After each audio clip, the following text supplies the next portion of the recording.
chambre Lys Homestay, juste pour vous montrer rapidement, très simple, basique. Hop. Et aujourd'hui, on part pour Pullyong.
Salut à tous, nouveau décor pour une nouvelle vidéo. Donc bienvenue à Pullyong, petit village. Alors, petit village, ouais, on n'a pas vu vraiment de village. Des groupements de maisons, un petit peu dispersés partout, au milieu des rizières en terrasse. Le décor est splendide. Voilà, on est passé de Tam Coc à Pullyong, on a mis 2h30 je dirais en taxi, on a pris un taxi à nouveau. La route se fait vraiment bien, la route est super jolie aussi, c'est très agréable. On a traversé plein de petites villes, des petits villages. Voilà, donc on est à Pullyong pour 5 jours et on loge à Pullyong Aroma Homestay. On paye 28 € la nuit. Depuis 2 semaines, le homestay a une piscine. Avant, il fallait aller dans le homestay d'à côté pour aller à la piscine, maintenant plus besoin. Donc je vous montrerai quelques images de la piscine. Donc ils n'ont pas encore fini évidemment tout ce qui est entourage de la piscine, terrasse, tout ça. Donc juste voilà, la piscine qui est creusée, elle est en eau, hein, il y a du carrelage, il y a tout ça. Donc ça va être bien agréable, on va en profiter parce qu'on vient de se faire une petite balade. Et puis voilà, donc on est là, je vous ai dit, pour 5 jours. Au programme, je pense que ça va être du repos, de la marche, de belles images qu'on va essayer de graver dans nos mémoires parce que vraiment c'est super beau. Vous pouvez voir déjà derrière moi, ça c'est la vue de notre chambre, hein, de la vitre. Enfin, je pourrais être derrière, quoi. C'est ce que je vois de mon lit. Hein. Voilà, donc c'est quand même assez splendide. Un petit aperçu.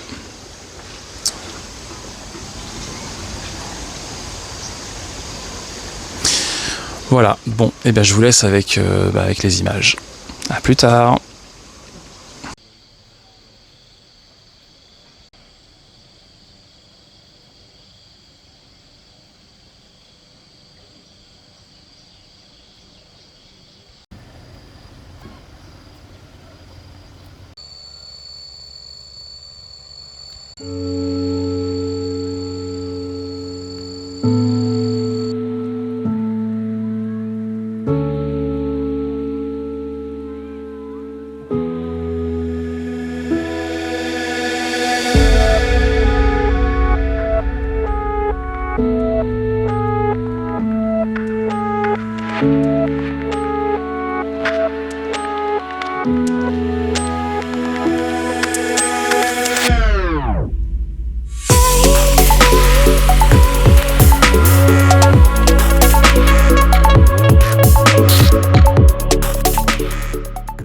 Bonjour tout le monde, nouvelle journée, première journée à Pullion, on a très bien dormi dans notre homestay, super, vraiment.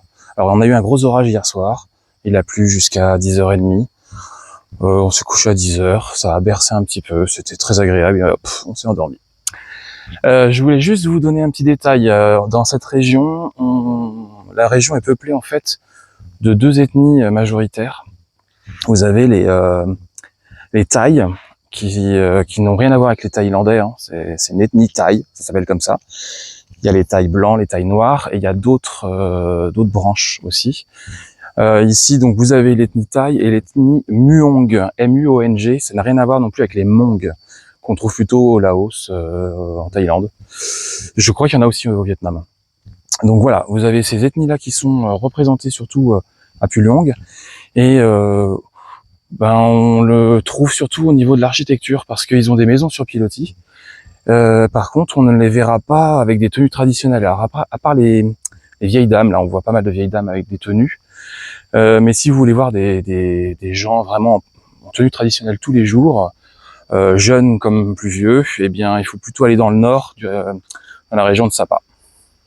Voilà pour les quelques infos. Là il y a un van qui arrive, ça va faire du bruit. Je coupe.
Bon là je suis dans une petite grimpette.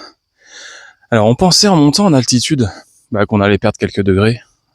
Raté. C'est toujours pareil quoi. Il fait trop chaud. Bon là c'est gris aujourd'hui mais bon c'est à cause de l'orage d'hier soir. Dès demain le soleil revient. Et demain en principe on se prépare une petite journée de visite avec un guide qui va être sympa.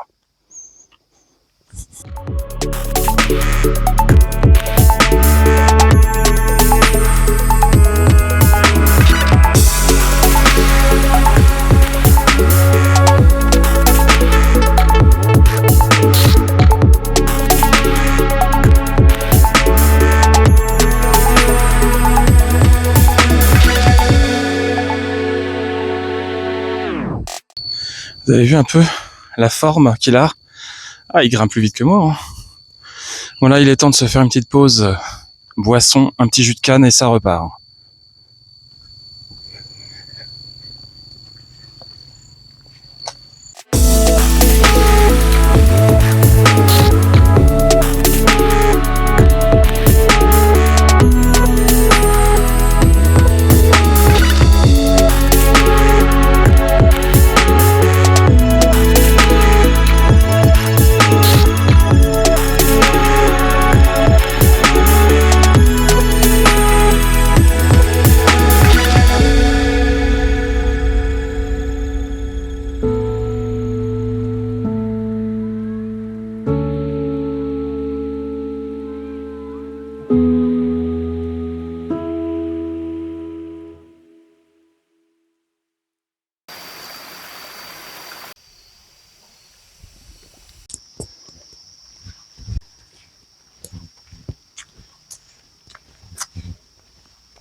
Bon, cet oiseau m'avait l'air un peu mal en point. Je pense qu'il peut plus voler. Et je me demande si c'est pas un jeune qui est tombé du nid. Mais il avait déjà un insecte volant là, ou une espèce de sauterelle dans le bec. Bon, peut-être que dans 2-3 jours, il apprendra à voler tout seul.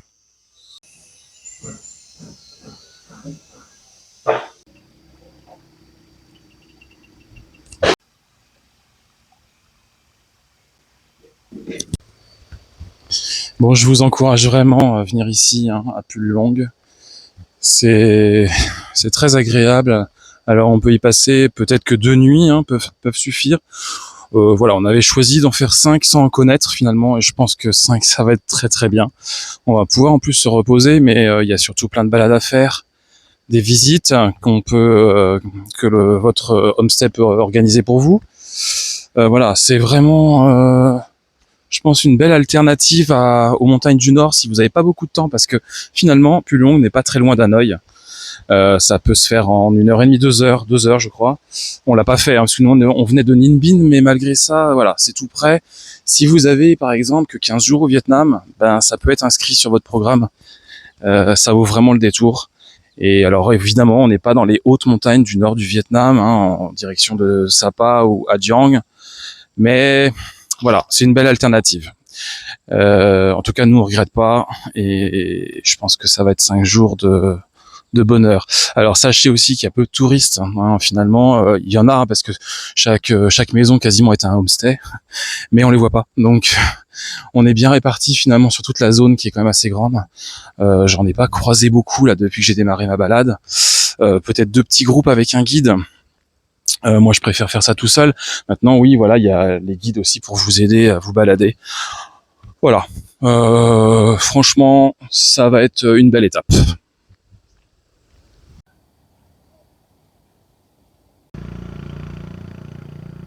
Souvenez-vous, tout à l'heure, on a bu un jus de canne. Eh bien, je vous montre tout de suite où c'était.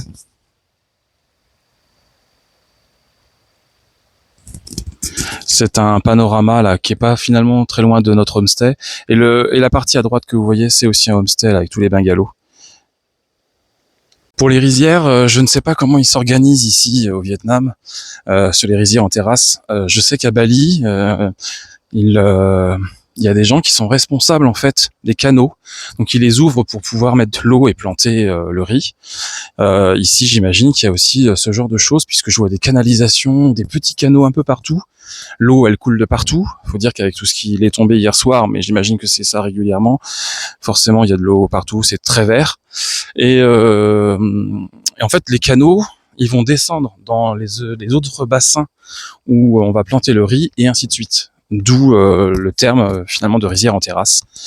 L'eau va pouvoir s'écouler, et on peut refermer en fait avec la boue. Vous pouvez refermer tous ces canaux, et vous déviez, vous faites enfin à votre guise finalement, pour pouvoir verser l'eau dans les bassins. Alors c'est une technique qui est utilisée à Bali, je pense que c'est la même ici. J'imagine que ça doit être exactement le même système.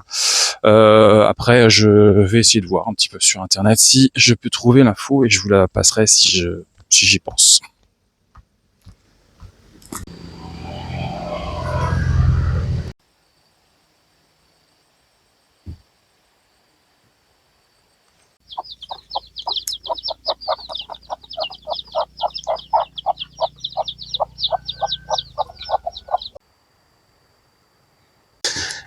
Bon, je vais terminer ma balade ici, sur ces beaux paysages. Je vais rentrer me baigner à la piscine. Je suis en nage. Je vous montre même pas la tête que j'ai. C'est affligeant. Voilà, donc là, nous, on loge derrière les maisons que vous voyez, les toits là, un petit peu plus haut. Donc voilà, je suis quasiment arrivé, hein, je suis à même pas 500 mètres. Bien, et ben écoutez, je vous dis peut-être dans l'après-midi, je suis pas certain qu'on se retrouve avec des images. Là, ça va être après-midi tranquille. Et on se retrouvera certainement plutôt demain matin pour notre journée de visite. Allez, ciao.